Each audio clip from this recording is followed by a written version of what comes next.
진짜 악마는 처음엔 꼭 엄마라는 이름으로 다가온다고들 하더라고요. 지은호는 그 말을 믿고 싶지 않았는데요. 그날 밤만큼은 자꾸만 그 문장이 머릿속에서 맴돌고 있었습니다. 정순이는 빈 방 한가운데 앉아 있었어요. 불 꺼진 안방, 액자 속 가족 사진들만이 희미하게 빛나고 있었는데요. 순이는 사진 속 4살짜리 지은호를 손가락으로 짚으면서 혼잣말을 했습니다. 내가 뭘 잘못한 거냐? 내가 뭘 그렇게 잘못했길래 이제 와서 그 애간을 가져가겠다고 엄마라고 친엄마라고. 목소리가 떨리다가 끝내 눈물이 또르르 떨어졌습니다. 현관 비밀번호 누르는 소리가 들리자 순이는 급히 눈가를 훔쳤는데요. 문이 열리자 지은호가 조심스럽게 들어왔습니다. 엄마, 아직 안 주무셨어요? 지은호가 밝게 웃어 보이려 했는데 표정이 금세 무너졌습니다. 순이의 눈이 너무 붉었거든요. 너야말로 이 시간까지 어디 돌아다니고 그래. 피곤하겠다. 순이는 애써 평소처럼 말했는데요. 목에 걸린 울음이 그대로 묻어나와 버렸습니다. 지은호도 더는 못 버티겠다는 듯 한숨을 내쉬었어요. 엄마, 저 그냥 잠깐 바람 쐬고 왔어요. 머리가 너무 복잡해서요. 둘 사이에 잠시 정적이 흘렀습니다. 그러다 순이가 먼저 입을 열었습니다. 너 진짜로 그 집 아들한테 간 이식해 주려는 거냐? 지은호의 손이 움찔했습니다. 숨기고 싶었는데 사실상 들킨 거나 마찬가지였거든요. 엄마, 그게 오빠가 아니 그 사람이요. 상태가 너무 안 좋다잖아요. 그래서 4배 갈라서 간 꺼내주겠다고? 그게 말이 되는 소리냐, 은호야. 순이는 냉정하게 잘라 말했는데요. 그 말 안에는 분노, 두려움, 상실감이 뒤엉켜 있었습니다. 근데요, 엄마 안 해주면 죽는다잖아요. 제가 아니면 안 된다잖아요. 그럼 죽게도. 그 집에는 그 아버지도 있고 돈도 있고 방법도 많잖니. 왜 꼭 내간이어야 하는데? 왜냐고요? 엄마도 알잖아요. 그 사람이 제 친오빠라잖아요. 순이의 눈빛이 불안하게 흔들렸습니다. 지은호가 입술을 꽉 깨물고 이어 말했어요. 제가 안 해주면 평생 제가 죄인일 것 같아요. 나 때문에 오빠 죽었다 이런 생각하면서 엄마도 저 알잖아요. 그런 거 못 견디는 거. 그래도 이건 아니야. 버린 사람이 이제 와서 죄책감을 이용해서. 엄마. 지은호가 그제야 정면으로 순이를 바라봤습니다. 그 사람 버린 게 아니라 잃어버린 거라고 했어요. 엄마도 그랬잖아요. 그때 길에서 저 발견하고 버려진 애 같아서 데려왔는데 혹시라도 엄마가 찾을까봐 계속 떨면서 살았다면서요. 엄마도 언젠간 돌려줘야 할 것 같았다면서요. 순이는 가슴 한가운데를 찔린 듯 숨이 멎었습니다. 예전에 술 한잔하고 꺼내버린 진심이 이렇게 돌아올 줄은 몰랐거든요. 그래, 나도 언젠간 그런 날이 올까봐 겁났었다. 근데 난 그날이 4배 갈라서 간 꺼내가는 날이 될 줄은 상상도 못했지. 순이의 말투가 부드러워졌다가 다시 칼날처럼 날카로워졌습니다. 은호야, 한 번만 생각해봐라. 그 여자가 진짜 너를 사랑하는 엄마라면 내간부터 달라고 하겠냐? 지은호는 대답을 못했습니다. 그래서 더 괴로웠는데요. 그 질문이 머릿속에서 자꾸 맴돌고 있었거든요. 대신 이렇게 말했습니다. 제가요. 엄마 둘 사이에서 누구 손을 들어줄 수는 없는 것 같아요. 다만 누가 됐든 누가 엄마든 제가 할 수 있는 일을 하고 싶을 뿐이에요. 그래서 더 헷갈려요. 순이는 그 말을 듣고 입술을 꾹 깨물었습니다. 엄마 둘이라는 표현이 어쩐지 자기 자리를 반으로 쪼개는 말처럼 들려서요. 내가 하겠다는 수술, 엄마가 막을 수 있는지 알아볼 거다. 결국 순이는 조용히 선언하듯 말했고 그 말은 곧 전쟁 선포나 마찬가지였습니다. 다음 날 아침 고성이는 일찌감치 화장까지 곱게 하고 나와 있었습니다. 박 회장의 집 응접실에서 커피를 홀짝이며 휴대전화만 뚫어져라 보고 있었는데요. 드디어 한 통의 전화가 왔습니다. 병원 쪽 담당 의사였어요. 대표님 말씀하신 대로 수술 일정은 조율해 두겠습니다만 보호자 서류 쪽에서 조금 뭐가 문제라는 거예요? 혈액형도 맞고 조직 적합도도 나왔다면서요. 성희의 목소리가 단단해졌습니다. 문제는 법적인 보호자가 2명이라는 점입니다. 현재 주민등록상 모는 정순희 씨고 생물학적 모는 대표님이시고요. 동의서에 둘 다 서명을 해야 최대한 깔끔하게 진행될 수 있습니다. 둘 다요? 예. 혹시 모를 분쟁을 막으려면 저희로선 그게 가장 안전합니다. 성희는 잠시 눈을 감았다 떴습니다. 어제 머리채를 붙잡고 싸우던 순이의 얼굴이 떠올랐거든요. 분쟁이라니요. 그 여자는 그냥 키워준 사람일 뿐인데요. 하지만 법적 서류상으로는 그렇지가 않습니다. 전화는 거기까지였고 통화가 끝나자마자 성희의 눈빛에는 날이 서기 시작했습니다. 좋아. 그럼 정면으로 가보자고, 정순이.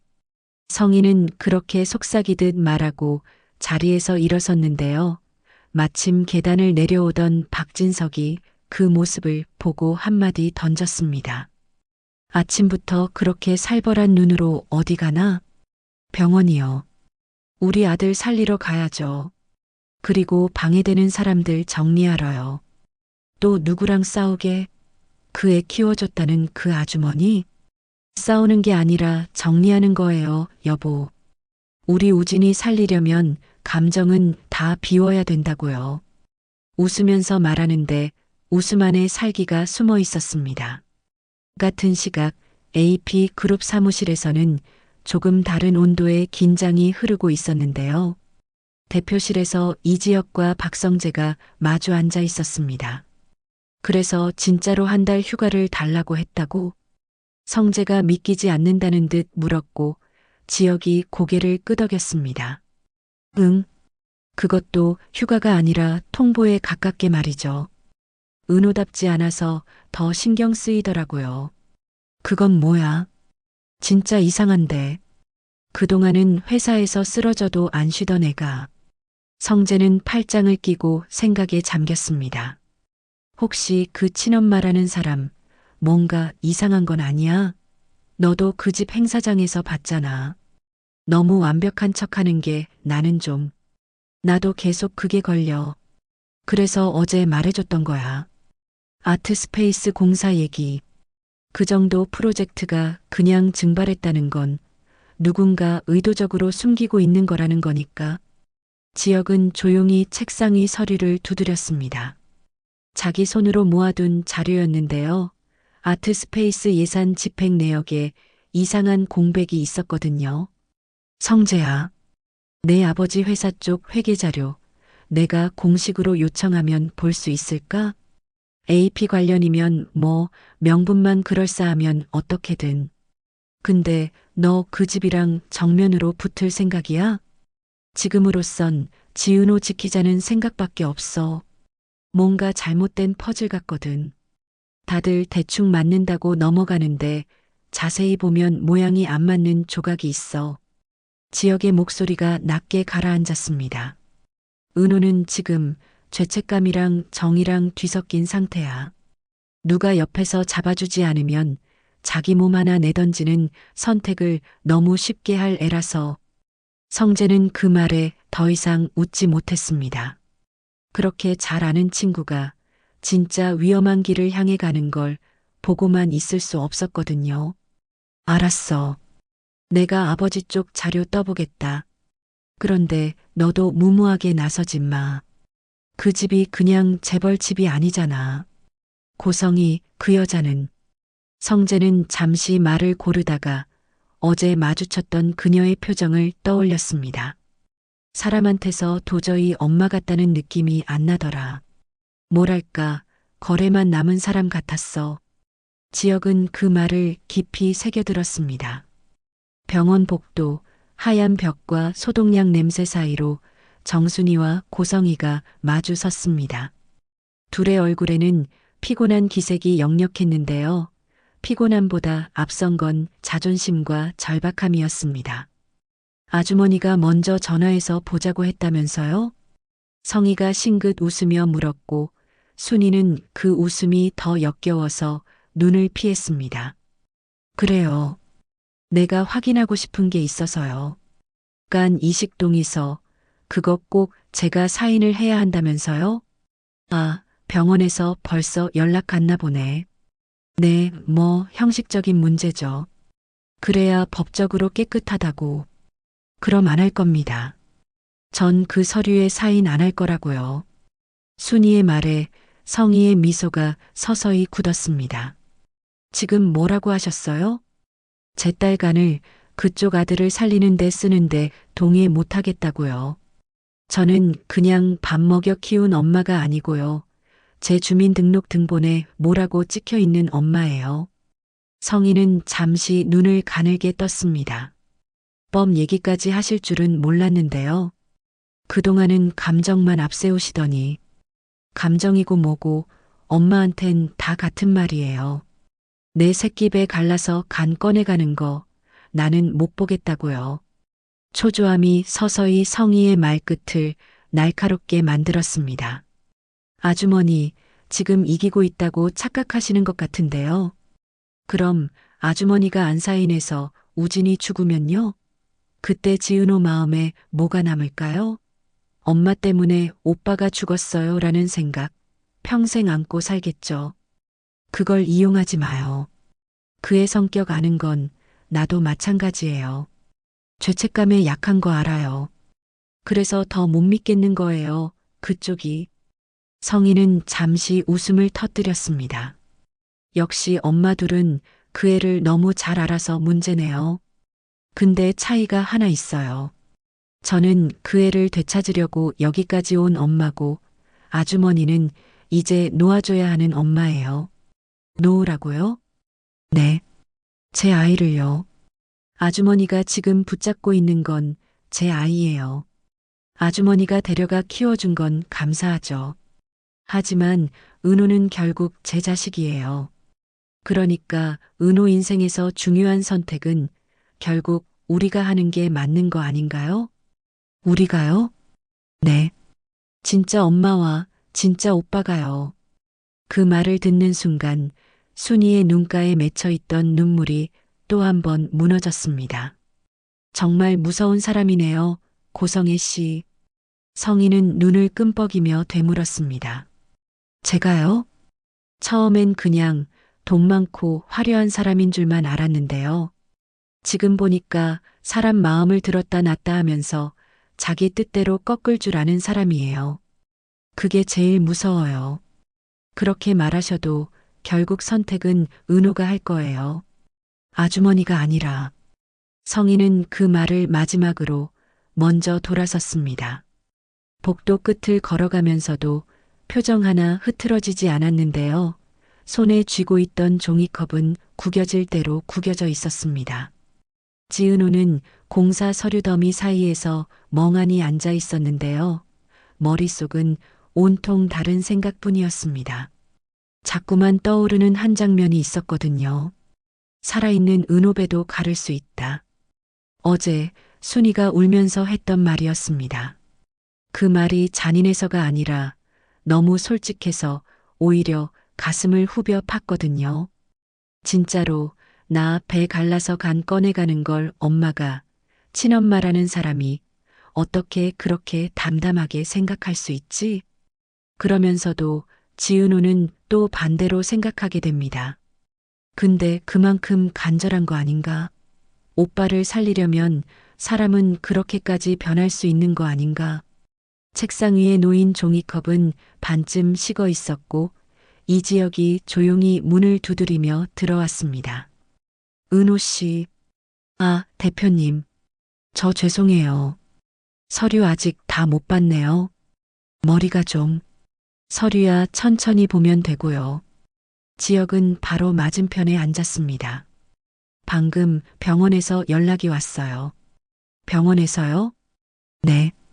간 이식 관련해서 회사 쪽에서 확인해 달라는 게 있대요. 아마 재단이랑 얽힌 부분인 것 같은데.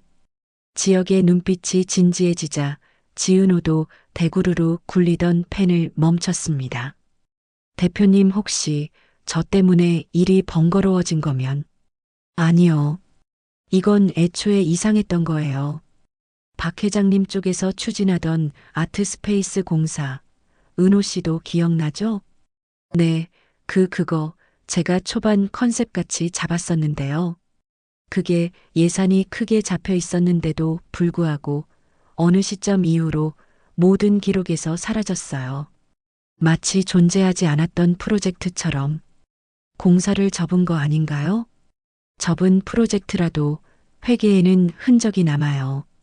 그런데 이건 자취가 통째로 지워졌어요.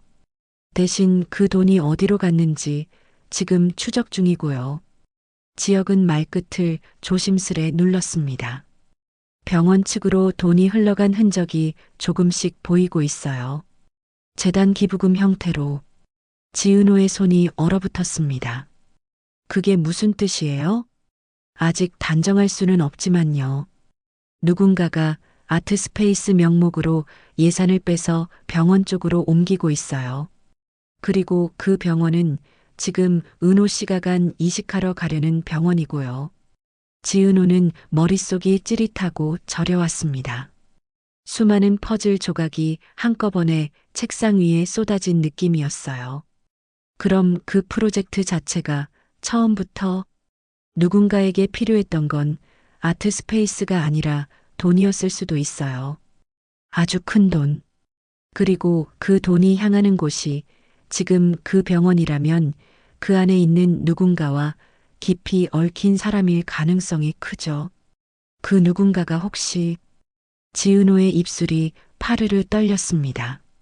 너무 무서운 생각이 머리를 스쳤거든요. 제가 괜한 말한 거면 좋겠어요.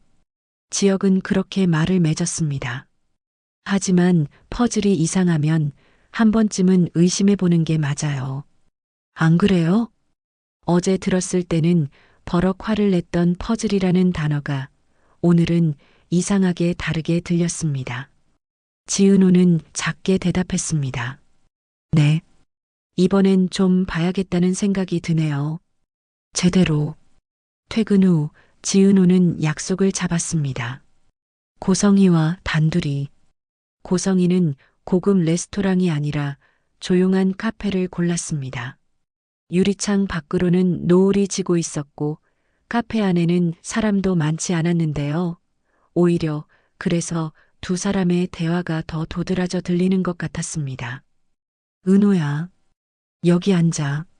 성희가 먼저 자리에서 일어나 반갑게 맞이했고 지은호는 어색하게 웃으며 앉았습니다. 오늘은 그냥 엄마 딸끼리 얘기 좀 해볼까 해서요. 좋아요. 저도 물어보고 싶은 게 있어서요. 뭐든 물어봐. 엄마가 다 대답해 줄게. 성희는 자신만만하게 말했다가 순간 스스로도 그 말에 긴장했습니다. 지금까지는 자신이 대본을 쥐고 있었는데 이제는 상대가 질문을 쥐고 있다는 걸 느꼈거든요. 그날 얘기요. 지은호의 첫 질문은 바로 그거였습니다. 저 잃어버린 날이요. 그날 정확히 어떤 일이 있었는지 엄마 입으로 한 번만 제대로 듣고 싶어요. 성희는 준비해둔 문장을 떠올렸습니다. 수십 번 리허설했던 이야기였죠. 그날 시장에 같이 갔었잖아. 기억은 잘 안 나겠지만 그때는 내가 정말 예쁘게 울던 애라서 잠깐 눈을 떼면 사람들 눈길을 다 끌었었거든. 시장에요. 그래. 거기서 잠깐 내 손을 놓쳤어. 그때 전화도 오고 사람도 많고 정신이 없었지. 금방 찾을 줄 알았는데 내가 온데간데 없이 사라져버렸어. 그게 엄마 인생에서 제일 큰 죄야. 익숙한 이야기였습니다. 그동안 여러 번 들었던 버전과 거의 똑같았는데요. 오늘은 이상하게도 한 부분이 귀에 걸렸습니다. 시장 이름 기억나요? 응? 어디 시장이었는지요? 엄마가 늘 말하던 그날이요. 성희는 순간 눈동자가 흔들렸습니다. 그리고 아주 짧게 숨을 삼켰다가 다시 표정을 바로 세웠습니다. 그날은 그 시장 쪽이었지. 거기 늘 가던 데였잖아. 지은호는 고개를 끄덕이기는 했는데 속으로는 다른 생각을 하고 있었습니다. 어제 보육원에서 들었던 이름이랑 다르네. 지은호는 오후에 이미 어린 시절 자신이 있었던 보육원을 인터넷으로 찾아 전화해 보고 온 참이었거든요. 보육원 전 원장은 기억이 또렷했는데요. 아가씨, 그때 그의 경찰이랑 같이 왔었어요. 시장 아니고 역 근처에서 발견됐다 그랬어요. 엄마가 잃어버렸다는 말은 없었고 버려진 애 같다고만 했었는데 그 말이 떠오르자 손끝이 서늘해졌습니다. 그리고요, 엄마. 지은호는 조심스럽게 다음 질문을 꺼냈습니다. 제 혈액형 언제부터 알고 있었어요? 혈액형? 그게 왜? 그냥요. 요즘 계속 O형이라 다행이다 이런 말 하시길래요. 근데 그건 검사해보기 전엔 모르는 거잖아요. 엄마가 저랑 떨어져 있었던 시간이 훨씬 더 길었는데 언제 알게 됐을까 해서요. 성희의 표정이 굳었습니다. 생각보다 예리하게 들어온 질문이었거든요. 그야 병원에서 다 알려주지. 병원에서요? 응. 그 집 아들 검사하면서 너도 같이 했잖아. 그때 알게 된 거지. 근데 엄마, 제가 처음 병원에서 검사를 했을 때도 엄마는 이미 너 O형이라서 다행이다라고 말했었어요. 그때는 검사 결과도 안 나왔는데 지은호가 천천히 그러나 분명하게 짚어줬습니다. 성희가 잠깐 말을 잃었고 그 짧은 침묵이 두 사람 사이에서 오래 울리는 종소리처럼 느껴졌습니다. 그랬나? 엄마가 말이 좀 앞섰나 보네. 워낙 이식 얘기를 오래 준비해 와서 머릿속으로는 이미 알고 있었던 것 같아서 오래 준비해 왔다고요? 이번엔 성희가 스스로 던진 말에 자기가 걸려 넘어졌습니다. 지은호의 눈빛이 확 바뀌었어요. 그게 무슨 뜻이에요, 엄마? 오래 준비해 왔다는 말이. 아니, 그게 아니라 오빠 상태가 안 좋아진 지 꽤 됐잖아. 그래서 가능성들을 여러 번 생각해 봤다는 뜻이지. 너무 오해하지 마. 성희는 급히 말을 바꿨습니다. 하지만 한번 생긴 균열은 아무리 말로 메워도 자꾸만 엿비집고 들어오게 마련이었어요. 지은호는 그 자리에서 더 묻지 않기로 했습니다. 대신 이렇게 말했어요. 알겠어요. 오늘은 그냥 여기까지 들을게요. 대신 엄마. 응? 저도 제 머릿속 퍼즐 좀 맞춰볼게요. 지금까진 엄마가 주는 조각만 믿고 맞춰왔는데요. 이젠 제가 직접 다른 조각들도 찾아볼 거예요. 성희의 표정이 살짝 굳어졌습니다. 너 지금 엄마를 의심하는 거야? 의심 안 하고 그냥 몸부터 내어주는 사람이 더 이상한 거 아니에요? 다시 돌려 말했지만 그 말은 분명한 선언이었습니다. 지은호가 처음으로 고성희를 엄마가 아닌 한 사람으로서 바라보겠다고 마음먹은 순간이었거든요. 집에 돌아온 지은호는 잠든 척 누워있는 정순이 옆에 조용히 앉았습니다. 순이는 눈을 감고 있었지만 숨소리만으로도 딸이 들어왔다는 걸 알 수 있었어요. 엄마. 불 꺼진 방에서 지은호가 낮은 목소리로 불렀습니다. 응. 엄마 말이 자꾸 생각나요. 진짜로 엄마라면 이렇게까지 하라고 안 했을 거라는 말. 순이는 그대로 눈을 감은 채로 대답했습니다. 몰라. 나도 사람이라서 나 같았으면 어떻게 했을지 장담은 못하겠더라.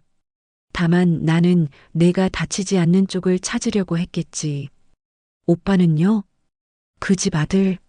네. 그 사람도 누군가의 자식인데요. 누군가의 전부겠죠. 순이는 그 말을 듣고 잠시 침묵했습니다. 그래서 괴롭지. 둘 다 살리고 싶은 마음은 누구나 같을 거야. 근데 세상이 그렇게 선하게만 굴러가진 않더라. 엄마, 제가 검사 하나만 더 받으려고요. 검사?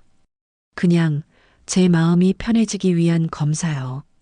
누가 엄마인지, 누가 오빠인지 이제는 제대로 알고 싶어졌어요. 순이는 화들짝 눈을 떴습니다. 혹시나 했던 그 말이 정말 입 밖으로 나왔거든요. 무슨 말이야, 은호야? 유전자 검사요. 엄마. 순이의 목이 덜컥 내려앉았습니다. 엄마를 의심해서가 아니고요. 그냥 진짜 제 자리를 알고 싶어진 거예요. 어느 집, 어느 사람의 딸인지. 그래야 누가 저를 사랑하는 건지, 누가 저를 이용하는 건지 헷갈리지 않을 것 같아서요. 순이의 눈에 눈물이 그렁그렁 맺혔습니다. 그래, 그럴 수 있지. 엄마는 겁나긴 하지만 내가 그렇게까지 말하면 말리진 않을게. 대신 하나만 약속해. 뭐요? 어떤 결과가 나와도 내가 나한테서 잘하는 건 멈추지 말아줘. 내 뿌리가 어디에 박혀 있건 넌 이미 내 햇볕 보고 큰 애야. 그건 안 바뀌게 해줘. 엄마. 지은호는 그 말에 결국 눈물이 터져버렸습니다. 순이의 손을 꼭 잡으면서 속으로 생각했어요. 이 사람은 최소한 내간을 먼저 생각하는 사람은 아니구나. 그 단순한 사실이 이상하리만큼 위로가 됐습니다. 며칠 뒤 병원 한켠 검사용 대기실. 지은호는 조용히 설문지에 이름을 적고 있었습니다. 정순이의 이름 그리고 고성이의 이름도 함께 적었는데요. 그걸 바라보는 지은호의 표정은 복잡했습니다. 두 사람 다 엄마고 두 사람 다 아닌 것 같기도 하고 혼잣말을 하다가 휴대전화 진동이 울렸습니다. 이지혁 대표님이라는 이름이 떴어요. 네, 대표님. 어디에요? 병원이요. 그냥 건강검진 겸 이것저것 검사 받으려고요. 지혁은 잠시 말이 없었습니다. 은호 씨, 오늘이 그날인가요? 간 이식 결정하려고 온 날. 아니에요. 오늘은 그거랑은 좀 다른 검사예요. 그럼 하나만 약속해 줄 수 있어요? 뭔데요? 어떤 결과든 혼자 감당하지 말 것. 누군가 옆에 둘 것. 나든 엄마든 동생이든 누구라도. 지은호는 그 말에 조금 웃었습니다. 대표님 요즘 너무 저를 잘 알아요. 원래부터 잘 알았는데요. 내가 새삼스러워 했나 봐요. 알겠어요. 혼자 감당 안 할게요. 전화를 끊고 나니 이상하게도 심장이 조금 덜 뛰는 것 같았습니다. 누군가가 자기 편에 서 있다는 느낌이 사람을 이렇게까지 버티게 해주는구나 싶었거든요. 그때 복도 끝에서 역시 병원 가운을 걸친 고성이가 빠른 걸음으로 다가오고 있었습니다. 두 사람의 눈이 마주쳤습니다. 은호야, 여기 있었네. 엄마도 오셨어요? 그럼. 이 중요한 날에 엄마가 빠지면 되니? 성희는 가볍게 웃으며 말했지만 눈빛 안에는 초조함이 가득했습니다. 오늘 이 검사가 자기에게도 치명적인 결과를 가져올 수 있다는 걸 본능적으로 알고 있었거든요. 엄마, 응? 검사 결과가 어떻게 나와야 엄마는 좋겠어요? 뜻밖의 질문에 성희는 잠시 말을 잃었습니다. 당연히 엄마 딸로 나와야 좋지. 그게 정상이잖아.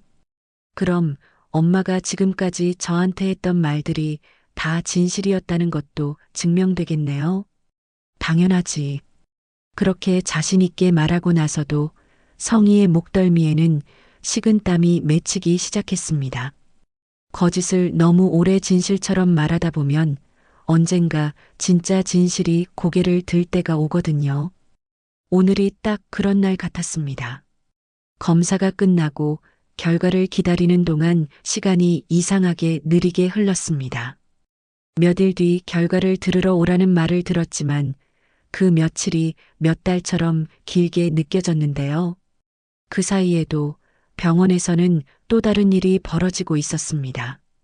병실 안 누워있는 우진은 창밖만 바라보고 있었는데요. 고성이가 들어와 커튼을 조용히 닫았습니다. 어머니, 기운은 좀 어때? 그냥 그래요. 근데 진짜 그 애가 간을 준대요? 우진은 여전히 믿기지 않는다는 듯 물었습니다. 그래. 엄마가 그렇게 만들어놨어. 만들어놨다니 엄마 말이 좀. 내가 살아야 하잖아. 그 애는 건강하고 거기다 널 살릴 수 있는 키를 쥐고 있어. 이게 운명이 아니면 뭐겠니? 우진은 고개를 저었습니다. 근데 그 애가 내 동생이라는 건 진짜예요? 그럼 너랑 똑같은 집에서 태어나서 같은 피를 나눈 동생이지. 근데 왜 그동안은 한 번도 말 안 했어요? 성희는 잠시 웃었습니다. 때가 아니었으니까. 너 몸이 조금만 더 회복됐으면 직접 만나게 해주려고 했는데 내 몸이 그걸 허락을 안 하네. 그래서 어쩔 수 없이 이렇게 먼저 도움부터 받는 거고.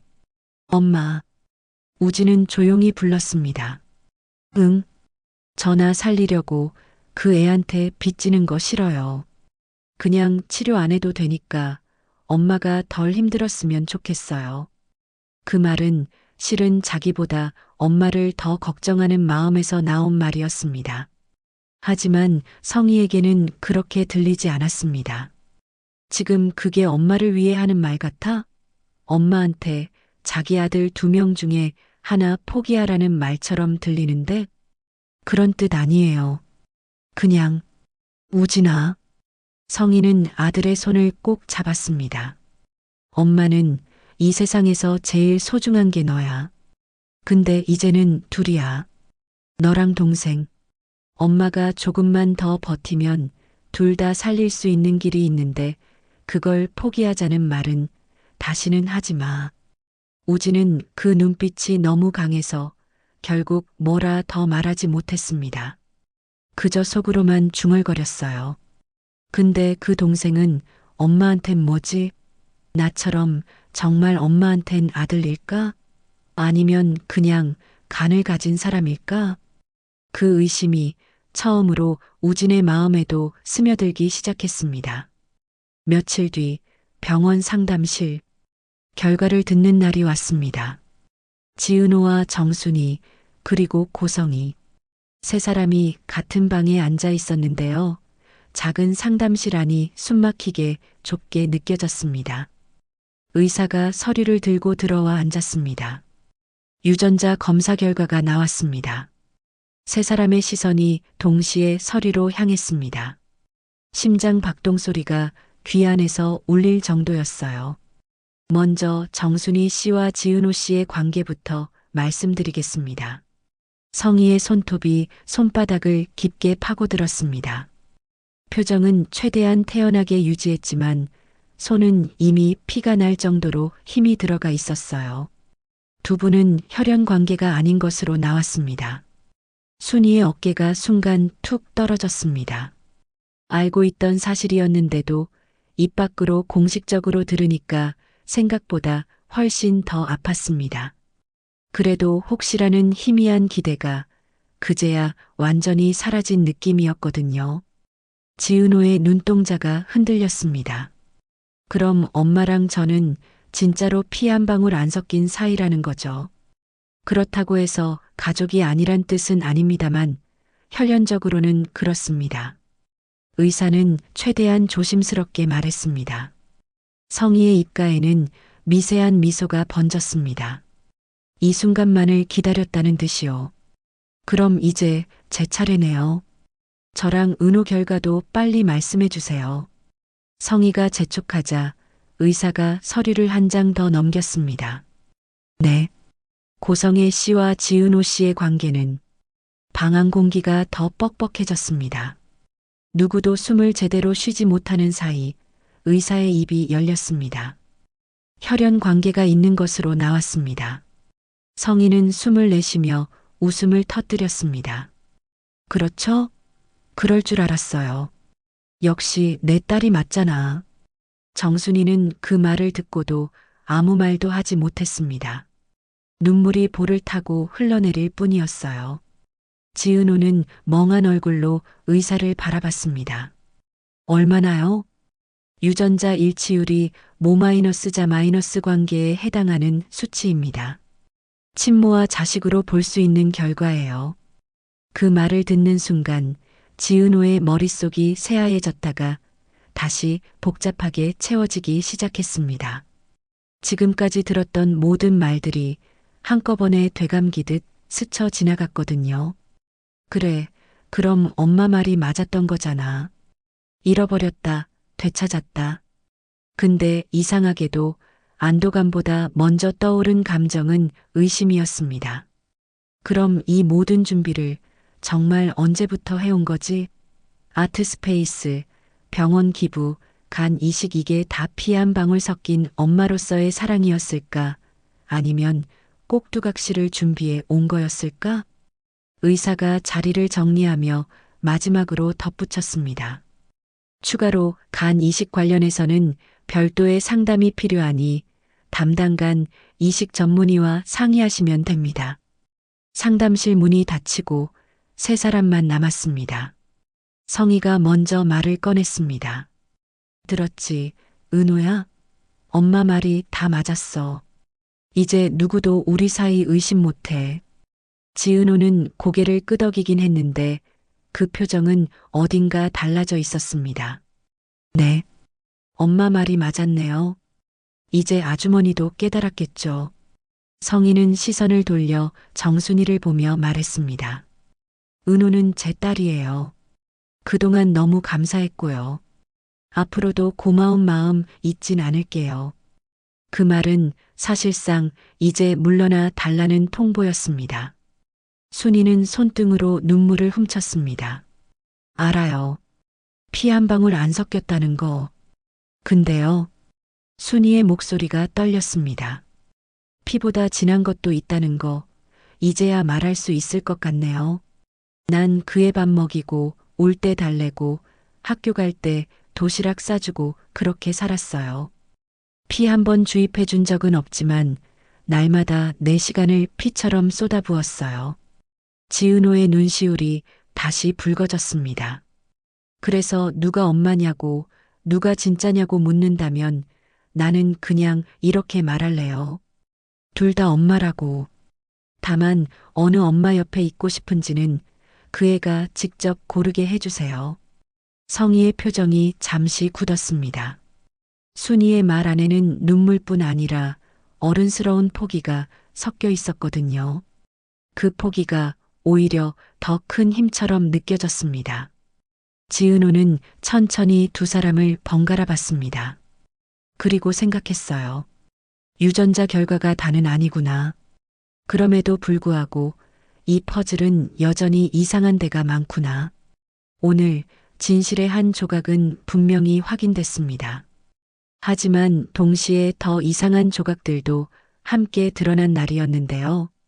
아트스페이스에서 병원으로 흘러간 돈, 간 이식을 위해 오래 준비해왔다는 엄마의 말, 보육원 원장이 말해준 버려진 아이의 기록. 그 모든 조각들이 이제 지은호 머릿속에서 새로운 그림을 그리기 시작하고 있었습니다. 정말 나를 잃어버렸던 건지 아니면 나를 잃어버린 척 했던 건지. 지은호는 입술 안쪽을 세게 깨물었습니다. 엄마들. 두 사람을 동시에 부르자 둘 다 놀란 눈으로 지은호를 바라봤습니다. 이제부터 제 선택은 제가 할게요. 간 이식이든 뭐든. 누가 강요해서가 아니라 제가 납득할 수 있을 때까지 제 퍼즐부터 먼저 맞춰볼 거예요. 고성희가 다급하게 말했습니다.